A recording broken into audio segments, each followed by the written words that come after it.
Okay, in this video I'm going to talk a little bit about your easel and setting up properly to paint. So when you're painting, the best solution in terms of what you put your canvas on is an easel.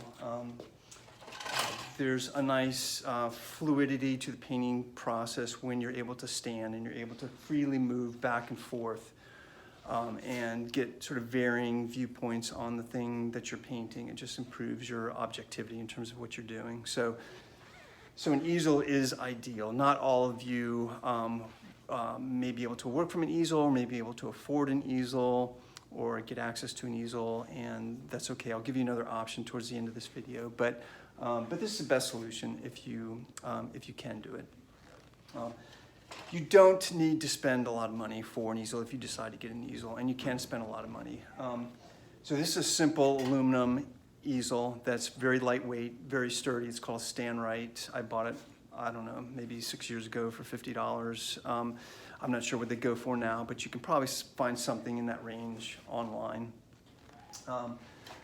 It's got a number of different knobs on it that are adjustments on it. So you've got this little clip at the top that allows you, this holds on to the top of the canvas, so you can move that up or down. I'm of a height where a lot of times when I put this, to get the canvas at the right level, I actually have to take this off. They sell extensions so that you can make those things go up higher, but you don't need to get into that. I just take it off and it's fine. There's a knob here that allows you to make your canvas go up or down, and there's another knob in the back that allows the easel to move, slope away from you or towards you. Okay. So in terms of the ideal adjustment for the easel, you want to make sure that that you're not doing anything that compromises your objectivity in terms of how you're seeing what you're actually painting. So you don't want your easel leaning really far back, because then your canvas is at an angle to your line of sight, which means you're getting a foreshortened view of what you're doing. So that can mess with your proportions and judgment of values and even colors. So that's not good. So you want the canvas as upright, or the easel as upright as possible. And you also, when you put your support is the thing that you're actually painting on, whether it's canvas or illustration board or what have you. When you put that on the easel, you want to put it at a level so that your support is about at the physical level of your eyes. You'll drop it really far down like this, which some people do paint this way. The problem with that is that you're looking dramatically down on the surface, which means you're getting a foreshortened view. Again, potentially giving you a distorted view of your actual proportions that you're creating here. So again, up close to your eye level is the ideal situation.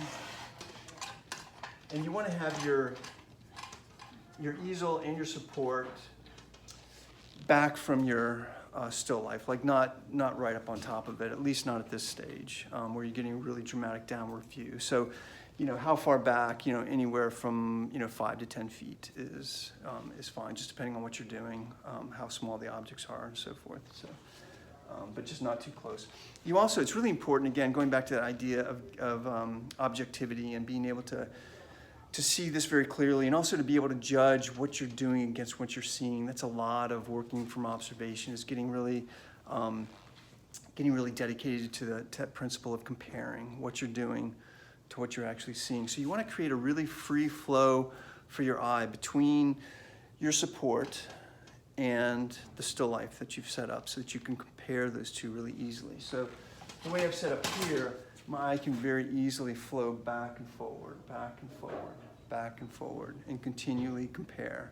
If I've got this set up like this, that's not so good, because then I've got to look around while I'm painting in order to make that comparison. So this is interrupting that flow between my eye,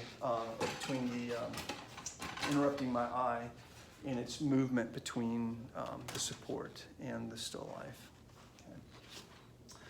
All right, one last thing in this video, I just wanted to give you guys a simple option or alternative to the easel if you can't get or afford an easel. And that is you can get two chairs like this. So I've got a chair with a back and a stool, and I can take my support and I can put it against the chair with the back. I can put a weight, some sort of weight here so that this doesn't slip. And then I can sit down and I can work at about arm's length. So whether I'm sitting down or standing up, I want to be, holding the back of my brush and working at about arm's length, getting back from my support so that I can see the whole thing very clearly. When you're sitting like this, you can slide forward and back and get some flexibility in terms of that viewpoint. It's not quite as good as an easel, but it would be fine if you could sit up like this. And again, you might find some other solution, but the big principles are, I think, should be clear now. It's being able to get back from your work and making sure that you've got the ability to very easily move back and forward with your eye between what you're painting and what you're looking at. Not being too close. I've set up a little close here with these chairs just because I don't have room right now to push them back. But if I work from this position, by the way, too, this is maybe a little high. Like I would want to drop my still life down a little bit if I was sitting down, so I could see a little bit more of the ground plane. So just a lower tabletop in that situation.